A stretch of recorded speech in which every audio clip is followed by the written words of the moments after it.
Hafade, my name is Hyperbolas, and today we're going to be doing two math problems about hyperbolas. One of them is going to be about ships and radios. Alright, so today we're going to do a math problem, and it's a long problem so you can read it if you want, but I'm just going to highlight the main parts of it.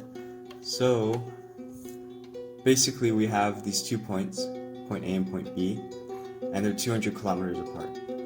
So about the same distance as Guam and Saipan. And then they send radio signals to a ship and they come back, and it's a distance of it's a difference about 600 microseconds. And we know that they travel like 300 meters per microsecond, so we can multiply this out to get 180,000 meters. And we can convert this to kilometers, so 1,000 kilometers in a meter. And we do this because we need to get them to have the same unit in order for things to be smooth. So now we're going to write out a system of equations, and we're setting x plus y to 200 because we want to figure out the point on the parabola. We want to find out the vertices of the hyperbola, rather. Sorry. We want to find the vertices of the hyperbola. And so we figured out that the vertice is from one side 190, and from the other point, it's a distance of 10.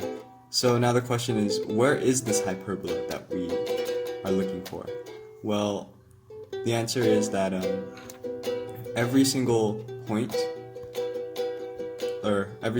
that's a certain distance from x and y, and that it's pretty complicated, but the ship is on the hyperbola, is what we know, and we know that these points that we just plotted are on the hyperbola. So if we look at this, we found out that these points A and B are the foci of the hyperbola, and each point on the hyperbola, the distance from the foci, if there's a difference between them, and that is going to be 180 for this hyperbola. And so it's complicated, but we figured it out now. And because we know that, we can attempt to find the distances and find the equation of it. So we know that we have 2 points that are straight on this line between the foci, and so we know the lengths of them, 190 and 10, and 190 and 10 on the other side. So therefore, between the vertices, it must be 180, since there's 10 between the foci and the vertices. And so 180 divided by 2 is 90, because we have to find the distance from the center to the vertice, to the vertex. And so we have 90, which is our radius. And so we can plug this into our equation already, because we have x squared over a squared. 90 squared is 8,100, so we put that there already. It's x squared first because it's horizontal, and then b squared we need to find. So we already know what c squared is as well, because it's 100, because 200 divided by 2 is just 100. And so we can just write it out as Pythagorean theorem. And easily we find that b squared, if we do some subtraction, is going to equal to 1,900. And we don't need to find what b is, we just need b squared for the equation. So we can write this out now. X squared over 8,100 minus y squared over 1,900 is equal to 1. This is the equation of our hyperbola. So next, part B. So I'm just going to erase all these things on the board, and just so we can make space for the next part, the next question. And so basically in this one we want to plot on the hyperbola the ship. We're going to move the ship, actually. The ship's going to be due north of point B, or on this map it's actually like east, but because I oriented it in a different way, but basically it's going to look something like this. And we have a right triangle because it's due north, it's right above. And then